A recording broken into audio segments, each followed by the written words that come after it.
चीन की एक्सपेंशनिस्ट नीति को तो सब लोग जानते हैं।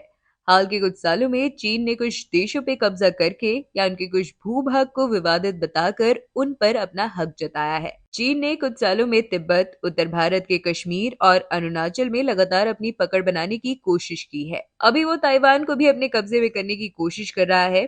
इतना सब होने के बावजूद चीन चाहे तो रूस के कुछ भूभाग पे भी हमला कर सकता है, लेकिन चीन ऐसा नहीं करता है। अब आप सोच रहे होंगे कि चीन तो किसी भी और अपना एक्सपेंशन कर सकता है, लेकिन वो अभी ताइवान और भारत के कुछ हिस्सों पर ही क्यों ध्यान दे रहा है? इसका एक सबसे बड़ा कारण है कि चीन और रूस की एक समान सोच है। चीन एक कम्युनिस्ट देश है और रूस भी कम्युनिज्म में कहीं ना कहीं बहुत विश्वास करता है, और चीन भी एक फॉलोअर की तरह रूस की राह पर चलता आया है। दूसरा सबसे बड़ा कारण है कि चीन का कंपटीशन अमेरिका से रहा है और रूस की अमेरिका से बनती नहीं है। आप सब जानते हैं कि रूस और अमेरिका के बीच बहुत पहले से कोल्ड वॉर चलता रहा है, और शायद इसलिए क्योंकि टॉप पावरफुल कंट्रीज बनने की होड़ में दोनों कहीं ना कहीं उलझ जाते हैं। हाल ही में चीन ताइवान और भारत से भिड़ता रहा है। उसका ये भी कारण हो सकता है कि भारत और ताइवान दोनों ही एक डेमोक्रेटिक कंट्री है और चीन को लगता है कि ये अमेरिका या बाकी पश्चिमी देशों के इशारे पे हो रहा है, इसलिए वो भारत के उत्तरी भाग पे हमेशा नई नई योजना बनाता रहता है।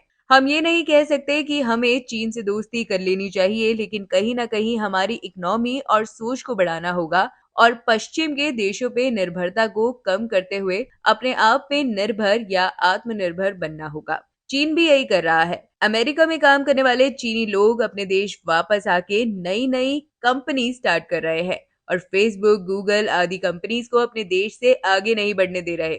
वहीं दूसरी तरफ भारत में हम लोग गूगल, फेसबुक जैसी कंपनियों पर ही निर्भर है। अगर हम अपनी शक्ति दिखाएंगे तो शायद चीन भी पीछे हट जाएगा।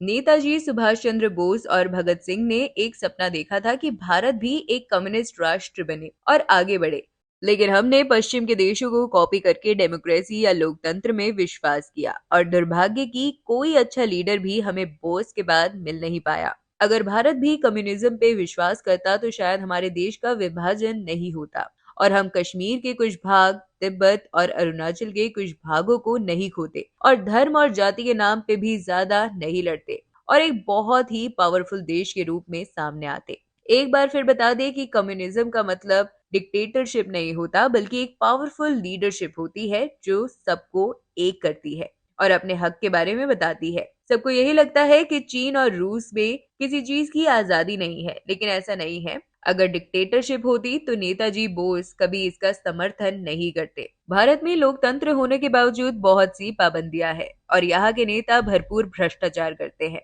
हम सब जानते हैं कि रूस ने भारत को 1971 की लड़ाई में एक तरफा मदद की थी, जब कोई भी पश्चिमी देश भारत की मदद करने नहीं आया था, तब रूस आया था। भारत के लिए भी भलाई इसी में है कि वो रूस और चीन के साथ अच्छे संबंध बना के रखे, क्योंकि चीन भारत के एक पड़ोसी देश है और रूस चीन के। वो कहावत है ना कि पड़ोसी कैसा भी हो काम आ ही जाता है, दूर वाले तो देर से आएंगे। आने वाले सालों में चीन और रूस आपस में दोस्त बने रहेंगे। इसी में दोनों की भलाई है और एक जैसी सोच से दुनिया को पीछे छोड़ते जाएंगे।